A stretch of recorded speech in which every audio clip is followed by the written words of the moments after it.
Hi, I'm Jacob with Triple Falls. On TF Cast today, we have Laura Karels, Hello.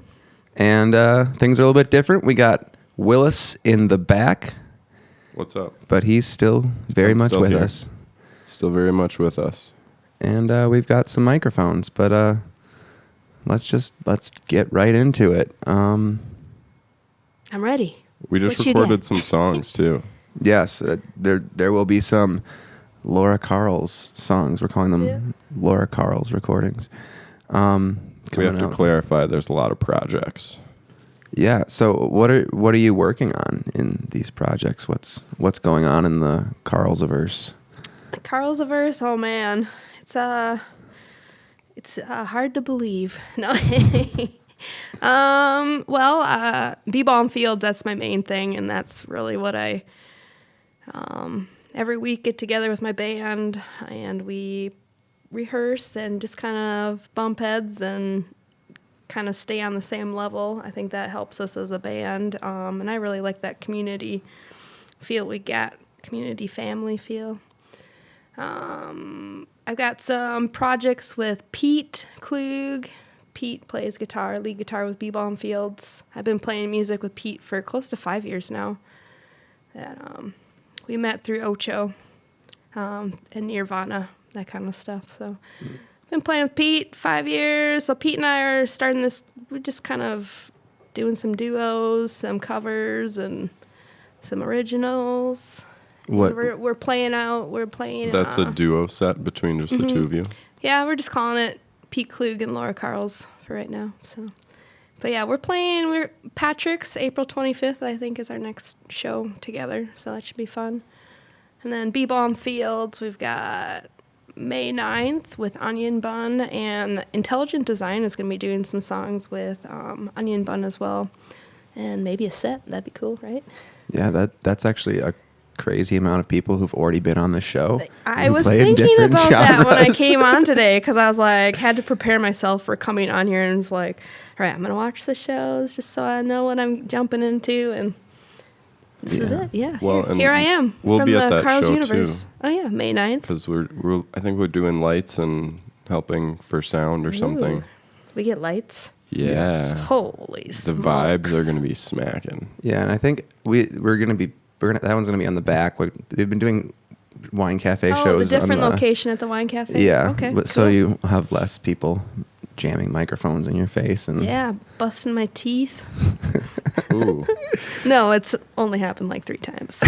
That's a lot. No, I'm exaggerating. See, I'm nervous. I do that.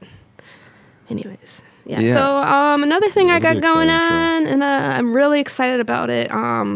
Got into bike camping and adventuring through friends, like Key City Bike. I went on my first backpacking adventure, and I brought my ukulele on that trip. And so I've really enjoyed bike camping, but now Eric Bundy and I are starting this little group. We're thinking of calling ourselves the River Rat Ramblers, where we're going to take all of our equipment on our bicycles, and we're going to pedal to cities, backyards, bridges. You should do a vlog. That would Yeah. be like an amazing vlog, I You think so? I don't have the time for that. I don't think I can handle a vlog. Just GoPro. GoPro? Yeah, maybe. Yeah, maybe. Yeah, Or we're like- thinking with that one of just like announcing something on Facebook, like hop on your bike and meet us at the Trestle Bridge at 9 p.m. We'll play like a 45-minute set and bring your own beer, Yeah. water. That sounds cool. Yeah. Take your trash with you, obviously. Like a little I think flash anybody show. biking knows that. What's that? Like a little flash Yeah, show. exactly. Yeah. Maybe have special guests. I don't know. It's so new, and I'm just so excited about it. As the weather gets warmer, I'm ready to hop on my bicycle with my friends and go ride. So this is like a touring bicycle that you've set up, purpose built for this? Yep. Yeah. Wow, that sounds really cool. I'm getting an amp. I've got that coming in, and I'm going to test it out to see if it's the right one for me. And Battery powered stuff. battery powered, you can plug it into, but it has an option to put a vocal mic in it as well. So obviously I'm not going to be that's playing neat. huge arenas, I know that, but just a little bit of sound I think will help capture, especially if we're outside vlogging. Yeah. Or I mean, there's a lot of places that would be really cool to just play in general. Like I'm sure you can find a lot of Under places. the bridge, Yeah. 169. I want to do something over there. It's like you're on your way out of town or whatever. The bridge is, or 169 is really high up, and there's these giant pillars. Oh, yeah. That's what I was trying to get at is like a large reverberant space where somehow it contributes to the performance by being there. That'd be really cool. Amplifies the sound naturally. Through its Yeah. architecture. Yeah. Well, before you kick it off, we should come film one like before you kick it off, and you can use those. I'll to have my promo 'em. people get in touch with your people, Yeah. and Sounds yeah, good. I'm thinking May though. Sometime we'll do that. Do that. Whatever show, pop-up show, but. So what's the instrumentation in this group? Would it be like you playing guitar, ukulele? So I got a guitar-lele with a pickup in it and a built-in tuner, and so you play it like a guitar, but it sounds like a ukulele. What Was it the strings? Yep. So it's nylon and steel strings, and then Bundy is going to be carrying a set of bells, like just bells. Oh, and, yeah. He'll have a snare. And his case, actually, when we've done like KMSU radio stuff, playing live on the radio, he's taken his snare into the studio and his bass pedal, and so he sets up the case where he's hitting the look at my words coming out so well, hitting the bass pedal and using the snare case as the bass drum. Yeah, I've seen. we go. That's super cool. Who does that? Egg shakers, tambourines too. That'll be in the mix. But there's like a fairly large guy who plays a modified suitcase. I believe it. It's I've a seen thing. somebody hit cardboard boxes. Mm-hmm. It's Shaky Graves. He performs with a modified suitcase drum, and he stands with it behind him and like stomps the pedal. And I mean, it's performative at this point because he just built the bass drum into his suitcase. But Yeah. I think it probably started out with playing an actual suitcase. Oh yeah. I think I've seen bands do that. It is a cool sound. It's kind of it's the folky Yeah. folky sound. Actually, suitcase drum kits used to be a thing too. I believe, Rolling Stones' "Street Fightin' Man," that song. I'd have to hear it. I'm so bad with name. Well, obviously I know who the Rolling Stones are, but I'd have to hear the song. Yeah, well, that then song. I'd probably be like, oh yeah. There's like a prolific drum part in there, and it was done on this. I think it's like the size of this table. Really unassuming drum kit. But, I like it. Yeah, so I'm super excited for the River Rat Ramblers. I think we're gonna call ourselves. So Sounds like a neat project. yeah, I'm excited for it, and just to play with a good friend is always fun too. And we like biking together. I feel like even patios, Patios, like bars, yeah. patios, that'd be neat. Yeah, I was thinking I played at Bend in the Road in Manchester, Minnesota. It's outside Albert Lee. And I said, hey, can I come out here with my bike band and just bike and play? And he's like, yeah. Pretty Awesome. sure that, yeah, Really? that's pretty much how the conversation went. But yeah. So I think we'll do that and then find a spot to camp and bike home the next day. So I had a For shows question like that, yeah. About the guitar lately. What is it? How is it tuned? Is it? same as a guitar. Oh, Yeah. so it's basically just like a miniature guitar with. Okay, I get it. Yeah. I can show you after this. All right. Or now. No, just kidding. I can show you after. Is that the one that you brought? Yeah. Okay. I didn't know. I thought maybe I'll play a song in here, but Maybe we should now that Maybe we've we talked should. about Yeah, it. we talked about it a lot. yeah. I don't know if we can. I don't. We'll figure it out Yeah. after. We'll do it at the end. Take a little break and then do Oh, it. yeah? Yeah. Okay. If everyone wants to. Or just leave you, now you'll come to the next show or our first show. And then you'll know what it sounds like. Maybe we'll do it that way. No, I'm just kidding. That works. However you guys want to do it. Yeah, you're gonna have people bike in with you, or you're gonna have people like I meet hope up so. and bike in. I hope so. That's the plan. And it's just like kind of just a community kind of type thing and different. I don't know. Yeah. Why not? Sounds fun. Why not? Hope for no rain. That would really be a bummer. So I guess I'll have to really think about that too. Yeah. I mean, do you have the bikes are all set up for rain, right? Like you can Yeah. keep everything dry. I was gonna say the Balm Field album. That's Thin pretty Skin? recent. Thin Skin, yeah. You just want to talk about that a little bit in general. Oh, yeah. Like, Well, we released that Friday the 13th of December 2019 at the Wine Cafe. Actually drove up in that snowstorm. Hello. Drove up in that snowstorm on Friday the 13th to go get the CDs. By snowstorm, it started snowing when we got there, and we had to drive in snow back, but it was funny. So we got that album released in December. We recorded that up in at Signature Tone Recording with Adam Tucker. He's just a creative genius. And it just was pretty streamlined because, we practice every week, like I said, and we had been practicing to beats per minute and practicing to a click track. And so the studio time was pretty quick.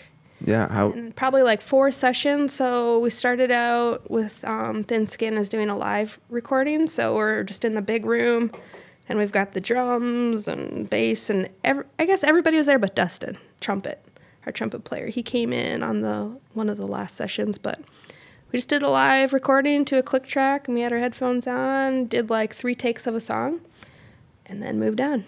So total of 9 songs, I believe, on the album. I think 9, but how long was the writing process for the album? Were these songs over the years, or was it a? yeah, it was over the years, and so there's not really, they're not conducive, but I guess it is to a time like they kind of fit in with each other. But I would say I wrote those between when I started writing for Balm back in about 5 years ago. So all the songs are less than 5 years old. Is that the first studio album that you guys released? No, we did one when Balm Field, so we've kind of changed arrangement over the year of players, and we did a EP, Butternut Valley, with Lance Dale at 27 Years Studio in New Ulm. And that was a cool experience too. But that was just Pete Klug, Ben Scruggs, Lehigh, Hayne, and then myself. So I'm gonna have to get one of those from you because I don't think I have a copy of that. yeah. Are they still available?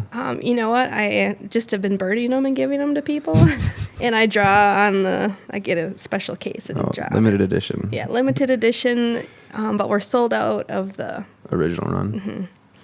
So maybe I should order some more. I just don't know what to do about that. But I've been just burning them, and people like them. They're throwing their cash at me, so I'll take it. Just kidding. Get Laura's ripped CDs. Jeez, yeah. Send her DM. What I don't year even was rip that? them. I haven't burned a CD in a long time. That was back in 2016. So right after I started writing the songs, kind of said, "Hey, Pete, Ben, Leah, you guys want to do this album?" They're like, "Yep."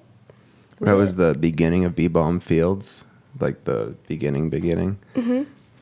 Actually, the beginning was just me. I just was doing it for a solo project, and then I had met Pete at an open mic, and I was playing. I was like, I had a show on Friday that week when I met Pete, and after he played 3 songs with me at open mic, I was like, "Hey, you want to come play a show with me?"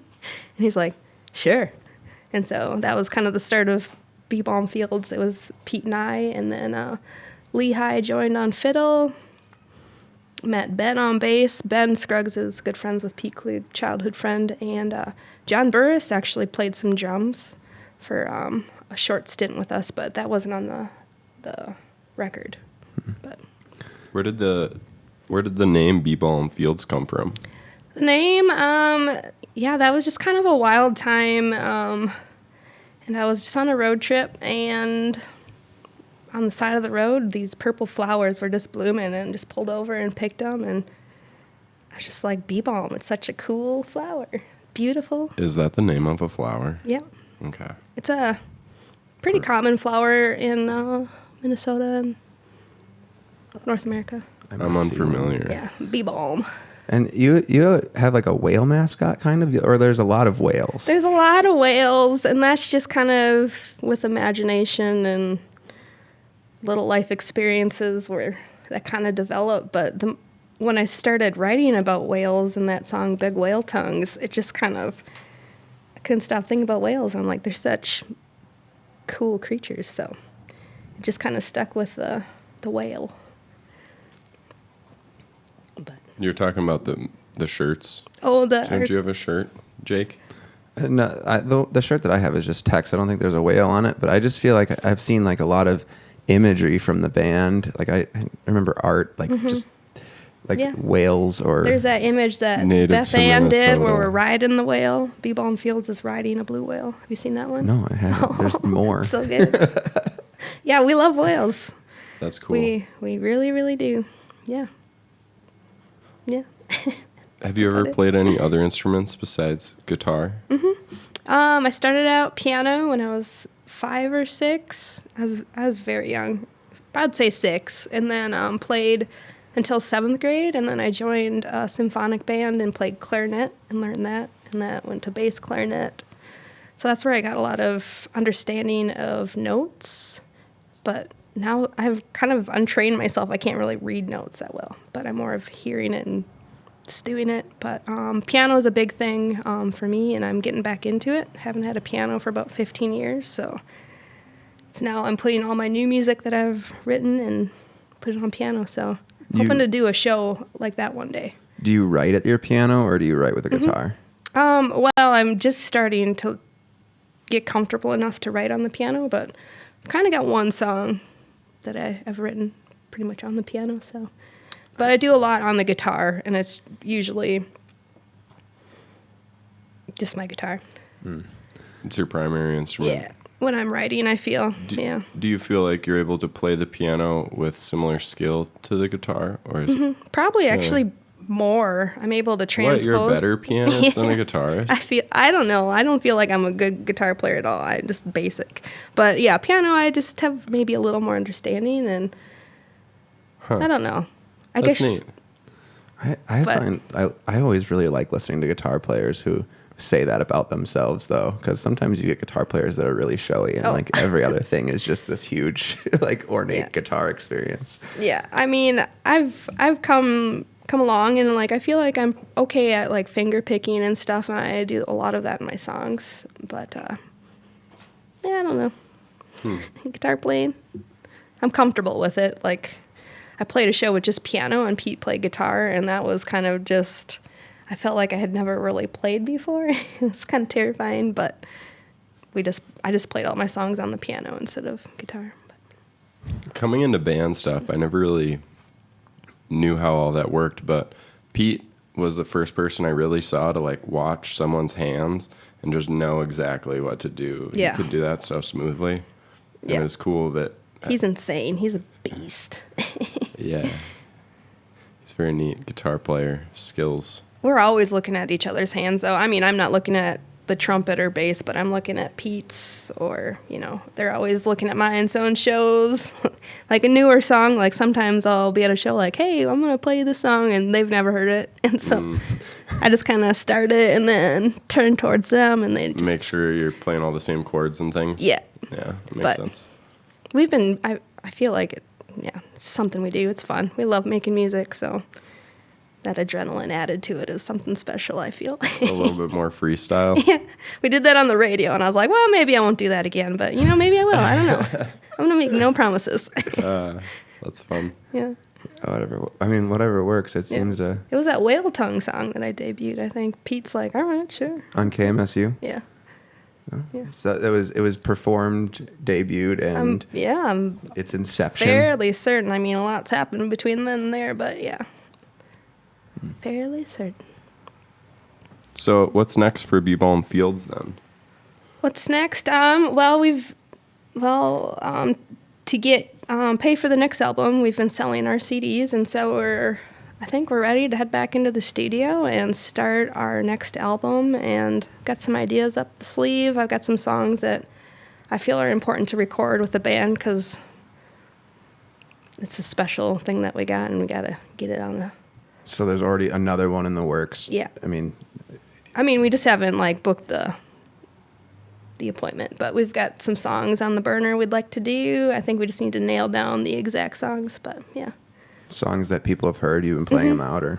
Yeah, and there might be a song on there that nobody's heard yet, so that's kind of where it's going. But yeah, I've got a theme. If you've ever been to a show, and I'm talking about river rats. I don't know if you ever But yeah, so it's just kind of what we call ourselves at the river rats. Is it like the River Rat Ramblers? Kind of, Keep yeah. tying that in. Yeah, the river rat ramblers, kind of sticking to the Minnesota River. I love that feel. And the River Rats comes from just The river rats, it's just like my dad and my uncle. You know, my dad grew up on the river, on the Minnesota River, right next to Big Stone Lake, so kind of the headwaters to the Minnesota, and just always have been on the river and just call ourselves river rats. It's I think there's other people that call themselves river rats too. I've heard it. I've never had the opportunity to ask anyone where it came from, but just living on the river. Nice. Yeah. Where does the river go? You could just tour the river. That would be super cool, and I would love to do something like that. So the Minnesota starts in Ortonville, Big Stone Lake, right? And then goes up to St. Paul to the Mississippi. Maybe just drive to the beginning and just float down. Get a canoe.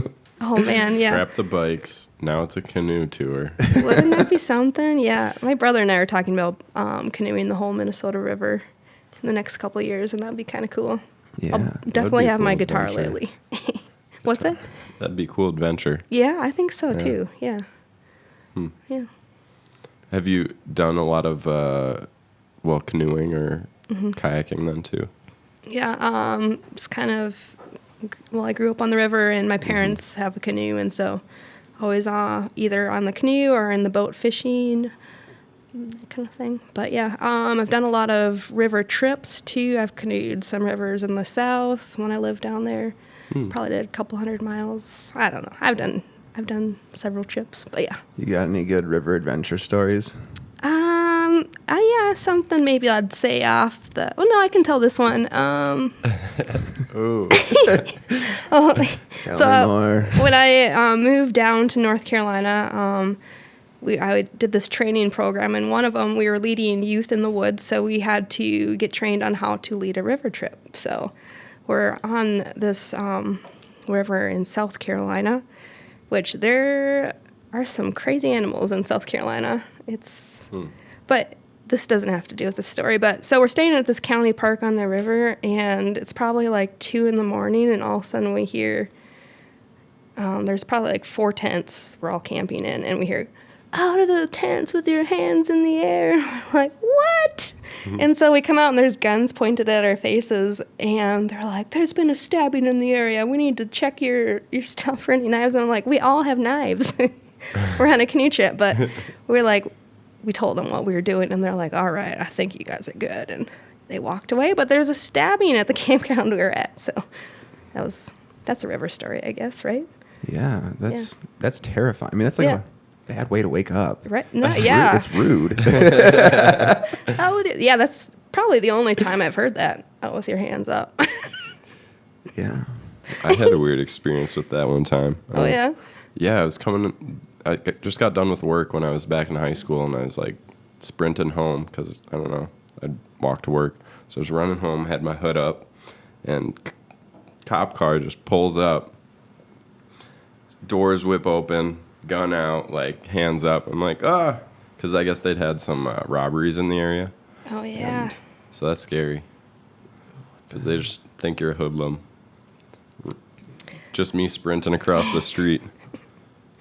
Looking suspicious. Yeah, I'm Glad good at that has sometimes. never happened to me. No cop has ever just pointed a gun at me for no reason. I feel very privileged all of a sudden. There you go. There you go. Have you lived? No. Yeah. I don't want to have that happen again. Yeah. But anyways, yeah, the river. And, speaking of like we've been talking about outdoors, that's kind of like where I get my inspiration. I love being outside. And just a lot of my songs, have the moonlight in them. That one I played earlier. Mm-hmm. Several of them talk about the moon. But in your live shows, I've heard some stories about different experiences that have inspired songs. Is that typically how you write? Yeah. Just inspired by an experience, and then an experience, or just even a moment. Sometimes just a moment. Sometimes one little thing, and I'll just be like, "Oh my God, I can hear that song. It's cool." But so you hear songs in your head before they're there. sometimes. Huh. That's foreign to me. I don't know what's going on. I just try to get as much out as I can, and it's something I've never really trained me. I mean, trained to play some music, but songwriting, I've just went into it. What does that look like in practice then? Is it sit down with a guitar and strum around and freestyle, or Sometimes that gets the chain. If I'm just like stuck in a rut and can't think of anything to write, it's just like sometimes you just start playing something and then hearing like a little melody in there and then finding a beat to it and then putting some words to it. Usually with something that's floating around in my head that I've thought about recently, but So you play compulsively, just like yeah, it's all throughout. Like there's no set time, but or if I'm just like even at work, I'll be like, oh, do, and just write it down, kind of hum in my head and try to keep that in there. But that happens too. how many songs do you think you've written? Maybe like 35, It's a good chunk. 30, 35, 40. I don't know. I should probably count. Some of my songs I don't even have written down. They're just in my head. I guess you play covers and when you perform live sometimes too, right? Like usually it's like a 3 or 4 hour bar set, throwing in some covers. And I don't mind doing covers, but sometimes, when I'm out to share my music, it's just like, this is my opportunity. We're gonna do it. This is what we practice. But Yeah. I love Willie Nelson, and I like to play his songs, and sometimes learning new songs too, like learning a cover. I'll learn something new about how to play something and not copy the song, but you're inspired by a song. Do you ever find that there's a difference between music that you like to listen to and music that you like to play? Like, are there songs of other people's that you prefer to play than listen to? No, not really. Because I don't know. I think it's how you interpret the song, and that's it's the same song in itself, but I mean, anytime a song's performed by somebody else, it's going to be different, I feel. Mm-hmm. And I usually change it up a little bit. I don't do exactly what they do, but I keep it similar most of the time. Yeah, I don't feel like anyone. It'd be hard because you have a really unique voice. I don't know how to describe it, the timbre of your voice, but just watch the video. I'm sure there'll be some singing. You can describe it yourself. Yeah, I like the covers that you do a lot because I think it feels like I don't know, an ode to the original, but it's not the same. I don't know. Sometimes you get covers that either sound too much like the original or not at all like the original and just feels weird. Mm-hmm. And that's a talent, I feel, in itself, is just memorizing a song exactly how it goes. I don't think I could really do that. I kind of learn a song, and how I learn it is how it just stays in there and how it comes out. But That's interesting. similar but not the same. I don't know. Yeah, how do you get in? You play such long sets sometimes, like things that sound absolutely daunting to me. Like 3 hours or 2 hours.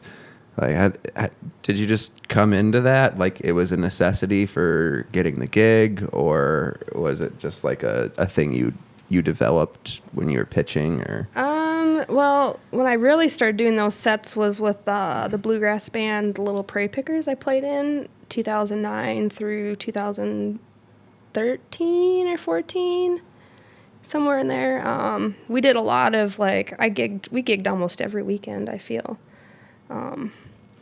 And through that, I made a lot of connections. And, you find spots like the Wine Cafe. Prairie Pickers would play there. We actually played some of our first sets at the Wine Cafe. And that was more like that was a bluegrass band, right? It was Bluegrass, a lot of covers, a lot of bluegrass traditionals. I did start writing a little bit. I think I wrote 4 or 5 songs in the Prairie Picker group. And I included 2 of those on an album. We did one full-length album, and there's 2 or 3 songs that I wrote on there. But is that available? Can you stream that? I'm out of them. Actually, I had some copies, but they're gone now. Is that band complete now? It's a thing of the past, or is there any gigs ever going to happen again? Maybe. Well, when Pete and I were playing at the Mona Lena New Ulm, Ross and Danielle, their band, Dee Dee and Roscoe, banjo player and guitar player from the Little Prairie Pickers, they ran across the street with their instruments and they joined us and joined the song. And then on their break, and so on our break, we ran across the street with our instruments and sang a song with them. But so cool. we talk about like doing shows. Danielle and I did a show at the Wine Cafe 3 years ago or 2 years ago. I did this series at the Wine Cafe every Sunday for the month of February. Put on your long johns. And she came and joined me for a night. So, yeah. I love Sunday shows because I work the service industry, so it's the only shows I really get to see. Mm-hmm. I like Sundays a lot. Just in general, there should be more things on Sunday. It should be mandatory. I think so. I think it's becoming a thing. I think so. It does seem like there's more and more shows happening Sundays. Yeah. Just in this area too, because I think there's a lot of community like that, even artists who work service industry, and then it's their day to just relax and let, Sunday fun day plug. Get ready for Monday. Relax and put on an entire show. Yeah. It's the pinnacle of relaxation. Yeah, I guess so, but it was daunting at first, like 4 hours, how are we going to fill up this time? But you really do, and you take breaks. Like I like to take like a 10, 15-minute break between a set, and I think that's okay. Sometimes I take longer breaks because I feel like that ear break for the audience is good. Mm-hmm. I mean, even if they really want to hear us, but they can wait just a little bit longer. But, yeah. It is. Some places are so loud that, I mean, so one thing I like about the Wine Cafe is you can be loud around the corner, and then if you want to have a conversation, you can go to the other room, and it's fine. Like, you can have either experience you want. But, you go to, like, the What's Up, and it's a tube, so it's just in your face all the time, which is good, too, but, Oh, I do like the What's Up. That is a fun venue to play. Yeah. It's so loud that your pants shake sometimes, and it's like, yeah, that's what I want right now. Thank you. It is, and it's a good, like, everyone always goes to the front at those shows. There's always, like, I feel like a lot of venues have, like, weird places to stand. Like, this is something we face at Red Rocks all the time, is, like, you can stand all the way around the stage, and then there's a dance floor off to the side, so people just don't even know where to go. Yeah, it's, so, like, I don't know. Yeah, it is weird. I see that at shows, but I don't tell people where to stand. They don't have to come up front if they don't want to. The option. But sometimes when they're all up there and you're looking at their faces, it makes me a little nervous. Well, I feel like some artists really have, like, that kind of energy where they want people moving in front of them. If you're trying to, like, incite violence in front of the stage, like, and there's just no one there, you do look kind of silly, like, so gotta have the crowd energy match the stage energy a little bit. Yeah. Oh yeah. Do people ever dance at your shows? Yeah, we play some waltzes, and I don't know, it is weird when people start dancing to originals. For me, it's and singing along, it's like, whoa, like when I wrote that song, I had no idea that people are going to hear it. It's like emotionally weird, or it's like both. Yeah. It's like, oh, should I have wrote something different? But you can't do that. It's just. Do you find you tweak lyrics over time, like you change them from the original inspiration, or? Yeah, I think sometimes they stay pretty consistent, but sometimes there's things that change. And I think that it's okay that they change, because the song kind of grows over time and songs mature, and it's okay to have, it can sound different. Definitely. Do you start from what when you're writing a song? Is it like a vocal idea, or do you have some kind of, like, musical progression in your mind? Like, what's you're talking about moments earlier, but it seems like, like there's something, I don't know how to describe what I'm saying. Maybe you can just answer. Sometimes it's different. So, like, for example, the song Lonely Wolf on that Thin Skin album, that Balm Fields album, that song's from a moment Joe and my boyfriend were at Midtown having breakfast, and we're just talking, and I looked around and everybody was just like this. And so I was like, man, we're just like little satellites floating around the sun, and from there it's just like, I'm a lonely child floating underneath the sun, but that kind of thing. But every song's different, I feel. But there are similarities in how I write each song, but sometimes it's a moment. Sometimes I'm starting with nothing and just strum my guitar. You know what I mean? I really appreciate the way that you're able to articulate some of those more abstract ideas and convey them in a fun it's hard way. to explain. I mean, but I've been asked it a couple times, and I think I'm getting a little better with how to describe it. I don't know, but it's a process. I don't think I could teach anybody how to do it, but. Well, I think that might be one of the more natural talents of songwriting and the flavor that each artist gives it. Mm-hmm. Yeah. For sure. Yeah. It's neat. Well, should we begin to wrap this up a little bit? I don't have any more. I don't have any more questions This in my is back fun. pocket. I really was like really the nervous, new setup. and then I was like like, the new "Oh." setup with the headphones and the mics because everyone's talking in my ears and it's wonderful. It's strangely kind of calming and doesn't even feel real until I look at that camera and I'm like, oh God.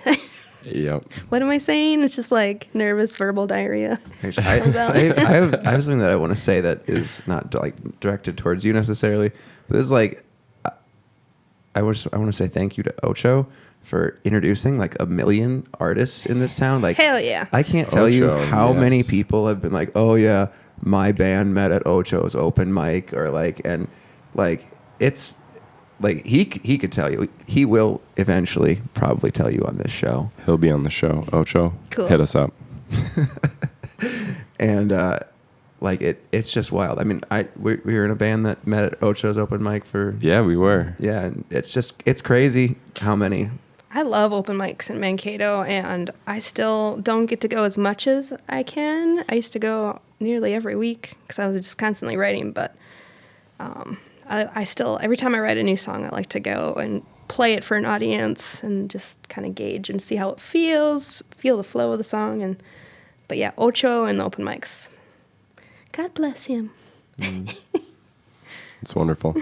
So where can people find more about Laura Karels? Well, you could probably Google me. There's some videos out there of some performances that we've done solo or with the band Balm Fields.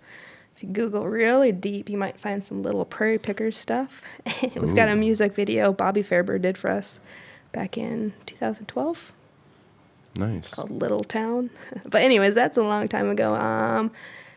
You could probably look on our Facebook page. We usually post a show, let people know where we're playing, usually a week or two before. That's where you update your events. Mm-hmm. Okay. Yeah. Facebook. And my bandmates are helping with that too. We got Eric Bundy. They're all administrators on the page, so anybody can put anything on there. But yeah, Eric Bundy does a good job of keeping up with that B-Balm business. We'll link Better that than in me. the video. Oh yeah. People can catch B-Balm in the flesh. And you're playing out a lot. Coming up, yeah. Warm weather usually means a lot of shows.